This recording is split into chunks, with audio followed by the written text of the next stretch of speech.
Chapter 9. It's the last day of school before breaking up for the Christmas holidays. Finally. The last week and a half dragged massively, and even with a reduced homework timetable, my studies have been piling up and taking up hours in the evenings. Daisy came over last night for the first time since we watched Peter Pan and we worked on math together. We sat at the dining room table with Roscoe lying on my bare feet and Mum bringing in tea and biscuits. For an hour or so, even though I was doing algebra, I actually enjoyed myself. After completing each equation, I would treat myself to a glance across the table at my homework partner. Her red hair fizzed from the rain that had poured down on our way home, her shirt crumpled and stained with pasta from lunch. She had worn mascara that day, and some had smudged under her eyes. She looked beautiful. And she had come on a great day, a day of Jenna staying at Kent's for dinner, a day of Dad being nowhere to be seen, and Mum dancing around the house dusting. Her mood better than I had seen it in a while. I found out later it was because she'd finished the Christmas wrapping that day. Mum loves Christmas. What are you looking at? I snap out of my daydream with Daisy and remember I'm actually in the canteen with Callum, who's way less pretty to look at.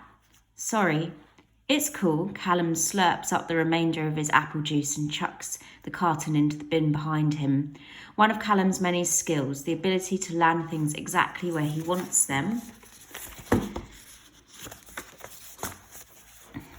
without looking. He used to be on the basketball team. Mr. Brown is constantly begging him to return. He was the best shooter they had.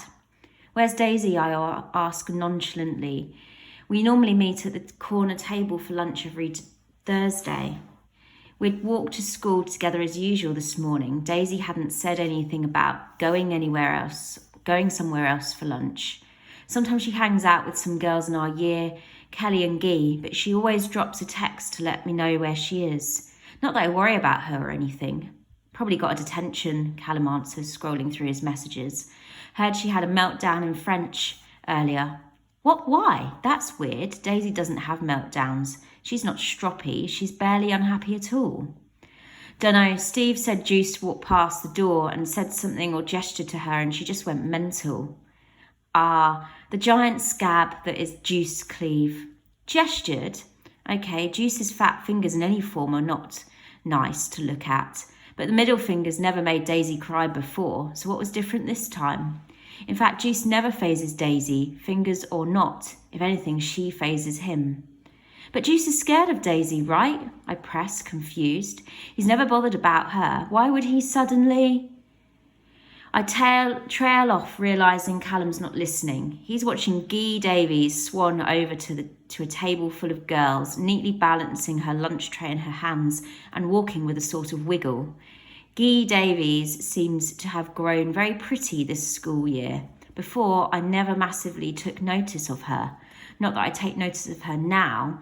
I don't think about any girls at all apart from my sister and Daisy. But she's definitely caught Callum's eye and quite a few other boys' too. I notice her skirt gets very short and tight as she bends to sit down and look away quickly. Callum's practically dribbling. Cal, I hiss as one of Guy Davies' friends points at our table. Stop staring. Sorry, Callum turns away. I mean, come on though. What do you reckon? He nods at Guy's table. I roll my eyes and go back to our conversation. Why was Daisy so mad at Juice?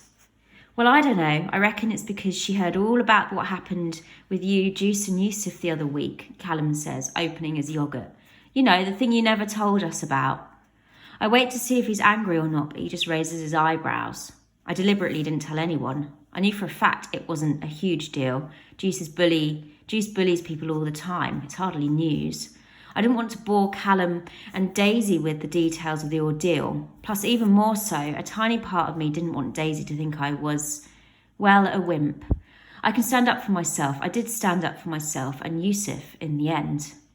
Why would she be so mad about that, though? I wonder aloud. The worst thing that happened was Yusuf's glasses breaking, but I didn't think Daisy was a good enough friend of Yusuf's to be mad about that. Not sure. Callum scrapes up the last of his yoghurt. She never tells us anything, about Juice I mean. The whole thing's weird. I wouldn't say weird, I insist. Pretty good, if anything. It means he leaves us alone, most of the time anyway. I reckon she's got some kind of deal with him. Callum leans in towards me and lowers his voice. Like she does something for him. He does something for her, I mean. Think about when she first came here. She never had trouble with him, ever. Why? How? No one's ever been immune to Juice before. My stomach twists at Callum's implication. What would Daisy do for Juice? There's nothing Daisy would exchange for that, I hiss, feeling insulted on her behalf. Dunno, Callum shrugs. Think about it, Al. We haven't known Daisy that long. Have we ever met her mum? Been to her house? How much do we really know about her? I don't like where this is going. He's right, though. We've been outside Daisy's bungalow, but never inside. I've seen her mother quickly once or twice, but we've never spoken. So what? So what if I've never been formally introduced to Daisy's mum? That's nothing dodgy, is it? We know Daisy, I insist. She hates Juice. She'd never make some sort of weird deal with him. He's just scared of her. Callum raises his eyebrows. I don't know, Al. It's like she's hiding something just as much as he is. Okay, it's weird that he tiptoes around her, but it's even weirder that she won't tell us why. She just likes being mysterious. Yeah, right, he snorts. There's being mysterious, and then there's hiding a whole other part of your life from your best friends. Okay, that's going too far. She's not hiding anything. You're overthinking this, idiot. Do you take everyone you've ever said hi to on a grand tour of your house and then write them a list of all your secrets? What you've got against her? What have you got against her all of a sudden? He holds up his hands. Nothing, mate. You know I dig Daisy. Not as much as you do, though. He winks. I roll my eyes. This is going nowhere, and as much as I really want to get to the bottom of this whole thing, I can't be analysing every single thing Daisy's ever done right now. She's upset, she's probably all alone, and whether her and Juice are secretly best friends or have some kind of weird truce, I need to go and make sure she's okay. I need to shut this conversation down and worry about it later. Daisy's cool, I say, and if she keeps Juice away from us, she's even cooler. I bet she beat him up when she first came here or something, and that's why he runs away whenever she's within 10 feet. Callum laughs and we both know it could be true. Juice would be no match for her. Still, I need to go find her. Alone it seems, as Callum slides over to join the table right next to Geese. You sure you don't want to come? I ask again hopefully, hovering at the table. Callum smooths his hair down and barely tears his eye away from Guy to answer. Nah, you go, I'll see you later. I find her eventually, sat outside Mrs. Moss's office, knees tucked into her chest, head hanging down. She doesn't look up, but she must hear my footsteps coming closer. I don't know if she wants to talk to me, but I want to try. Hi, I sit on the plastic chair next to hers. She sniffs hard and doesn't look up. Go away. She sounds like she's been crying. Her long hair is covering her face, but I imagine tears staining her freckled cheeks, and my heart sinks. It's kind of weird, actually, how sad I feel just looking at her like this. I wish more than anything that I could take those tears from her and make it all go away, or at least hug her, for God's sake.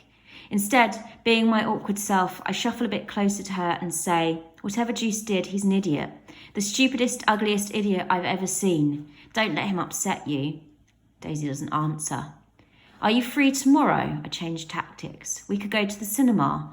There's that new horror movie out that looks good. We can invite Cal too if you want. Still no answer. I try to think desperately of anything else to say, but my tiny brain has run out of ideas. Even Juice would be better than me in this situation. All I want to do is comfort her, make her laugh, make her realise that Juice Cleave is the grossest human on the planet Earth, and she is the most beautiful. But I'm tired, like always, and I'm rubbish at helping, like always.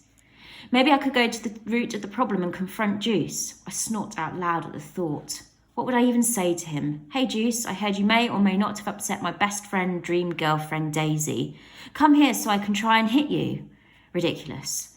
I remember last time I tried to intervene with Jenna and Kent and how upset everyone got. Maybe I should just leave it.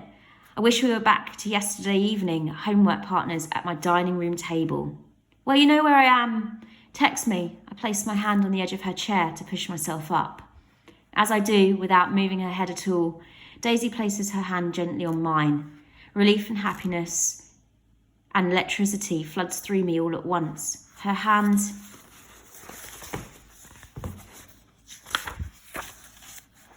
is soft and warm. I never want it to leave mine.